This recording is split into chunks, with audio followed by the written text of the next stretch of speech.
Assalamu alaikum wa rahmatullahi wa barakatuhu. Bismillahi rahmani rahim. Alhamdulillahi rabbil alamin. Wa sallallahu ala sayyidina Muhammad wa ala ahli baytihi tahibina tahirin. Qala Allah subhanahu wa ta'ala fi kitabil karim.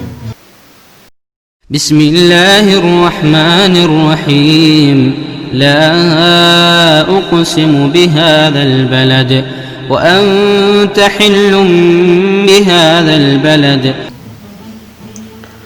Verset autotiko landa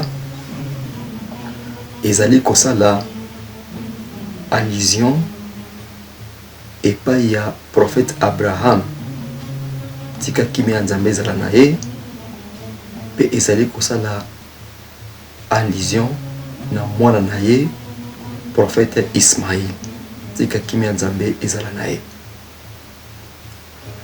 Verset oyo Nzambe azali kolapa, azali kolobake na lapi ou bien je jure par cette terre qui est la Mecque, c'est-à-dire nazali kolapa na mabele oyo oyo ezali Mecque qui est la vôtre, oyo ezali ya bino, c'est-à-dire mabele ya Mecque ezalaki pona Abraham na Ismaël na descendance na bango.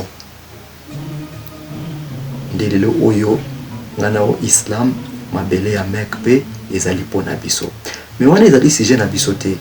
To défi verset wana kaka pona koyebisa batuke ya solo Islam to Coran et négliger jamais sujet ya mabele et négliger jamais sujet ya patrie.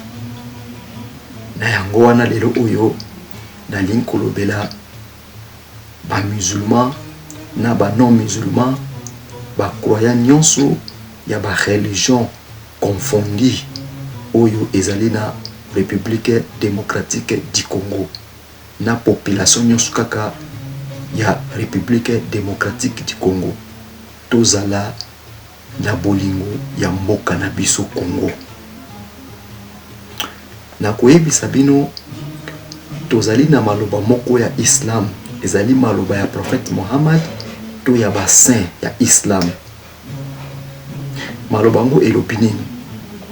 Ohobolwatan minal iman, c'est-à-dire kolinga patrie na yo, kolinga mabele ya mboka na yo to ya village na yo ezali kolakisa bondimi. Un croyant aimer sa patrie fait partie de la foi. Le patriotisme, c'est une question de la foi. Na yangwana esengeli tolinga mboka na biso Congo. Congo, mboka moko très magnifique avec une superficie de 2 345 km². Partie mingi ya Congo ezali recouverte na forêt tropicale, forêt verte. Capitale ya Congo ezali Kinshasa. Congo ezali na mabele moko riche, très riche, très riche.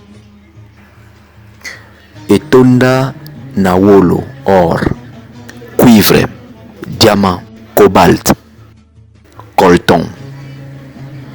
Coltan oyo bazali kosalela ba téléphone.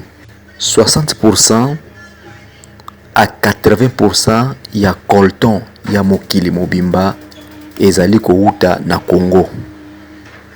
Mais population na yango ezali très pauvre, très pauvre.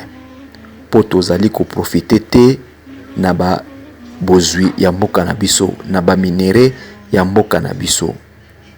Kaka coltan wana ekoki kolesa mboka mobimba Congo, coltan ya pamba. Mais Rwanda azali ko profiter na yango.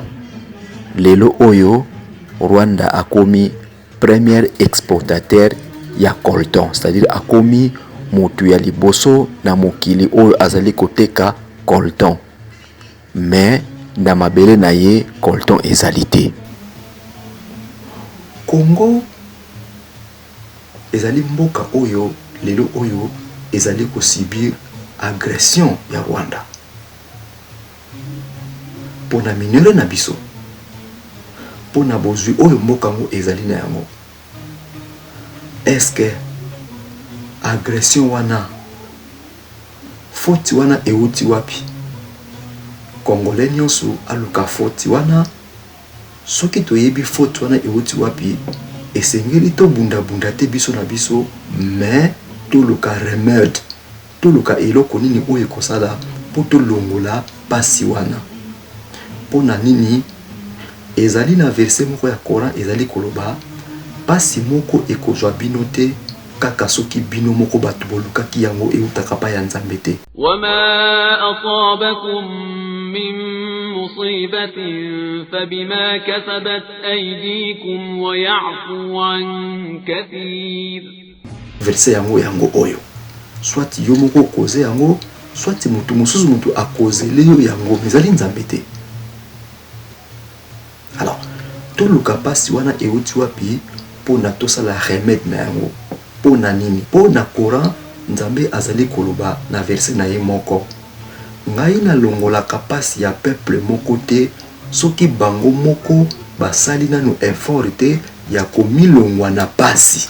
Inna Allah la yughayyiru ma biqawmin hatta yughayyiru ma bi anfusihim. Soki basali effort ya komilongwa na pasi nde ngai Nzambe na kotia loboko pe na longola bango na pasi wana. Congo ezali pays oyo Nzambe apesi biso. Ezali kaka te Rwanda mutu azali kozwa ba minere ya Congo illégalement. Ezali na ba pays musupe bazali ko profiter na ba minere ya Congo. Na yango na ba président oyo bakoyaka yaka na avenir toyeba ete soki yo ozali kozwa soutien na ngambo ya ba occidentaux ezali mabe te.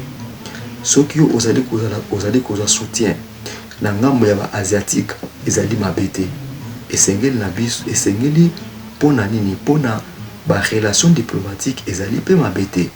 Mais relation diplomatique to ba soutien ba occidentaux to ba soutien ba asiatique ezali mabe te, mais ememe na biso pe bénéfice na Congo. Ezala te bénéfice ezonga kaka na ngambo na bango te. Tango yo zali ko soutenir biso yo occidentaux pesa biso bénéfice, yo pezo bénéfice kolekela biso na bénéfice te pe kolinga te yo kaka ozo bénéfice ya mboka na biso.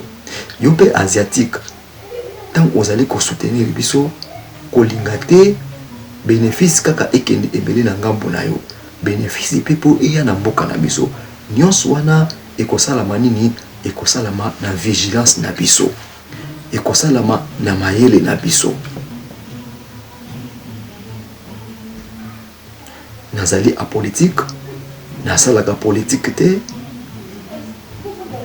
mais elobi te soki osalaka politique te olanda ba nouvelle ya mboka na yo te. Po ata olandi yango te yebaka politique ekutala yo kaka toujours. Mais tozali ba politicien en exercice te, mais tozokotala pe ba ya politique ya mboka na biso. Tika Nzambe abatela Congo, tika Nzambe abénir Congo, tika Nzambe abénir peuple congolais. Tosala effort pour na ko changer mboka na biso. Po Nzambe a changer ka peuple moko te soki bango moko basali nanu empate ya komi changer. Ezalaki bongo ndeko na bino Rachid Bouyaki. Assalamu alaikum wa rahmatullahi wa barakatuh.